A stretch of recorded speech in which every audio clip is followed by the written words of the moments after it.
اچھا جی، شادی کریں تو شادی کے بعد آؤٹ آف کنٹری نہ جائیں. اگر آپ نے آؤٹ آف کنٹری جانا ہے تو پھر اپنی شریک حیات کو ساتھ لے کے جائیں. ہوتا ایسے ہے کہ جب آپ شادی کے بعد باہر چلے جاتے ہیں تو پھر جو آپ کی شریک حیات ہوتی ہے، جو آپ کی بیگمات ہوتی ہیں، وہ مارتی ہیں باہر منہ، اور آپ بھی مارتے ہیں وہاں پہ باہر منہ. گناہ دونوں طرف سے ہے.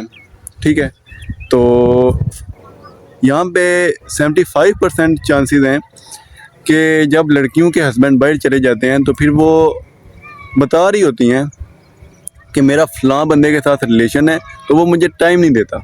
وہ یہ نہیں کہتی ہے کہ میں اپنے ہسبینڈ سے بات نہیں کر رہی یا میرا ہسبینڈ مجھے بات نہیں کر رہا، میرے ساتھ بات نہیں کر رہا، یا میرا ہسبینڈ مجھے ٹائم نہیں دے رہا. وہ یہ کہتی ہے کہ میرا فلاں بندے کے ساتھ ریلیشن ہے تو وہ مجھے ٹائم نہیں دے رہا. تو میں بڑی ڈپریس رہتی ہوں، میں بڑی بے سکونی ہوتی ہے، مجھے بے چینی ہوتی ہے. بے سکونی، بے چینی، ڈپریشن میں رہنے کی وجہ صرف یہی ہوتی ہے کہ آپ حرام کام کر رہے ہو. اللہ پاک نے آپ کو اتنے پیارے ریلیشن سے نوازا ہے، ٹھیک ہے، تو آپ پھر اس طرح آگے پیچھے باہر منہ ماریں تو ظاہر سی بات ہے بے سکونی، بے چینی تو رہنی ہے. تو بھائی جان لڑکوں یہ بھی سن لو، آپ بھی تھوڑی سی توجہ کر لیں. اگر آپ نے شادی کرنی ہے تو پھر آپ باہر نہ جاؤ، اور اگر آپ نے باہر جانا ہے شادی کے بعد تو پھر آپ اپنی شریک حیات کو ساتھ لے کے جائیں.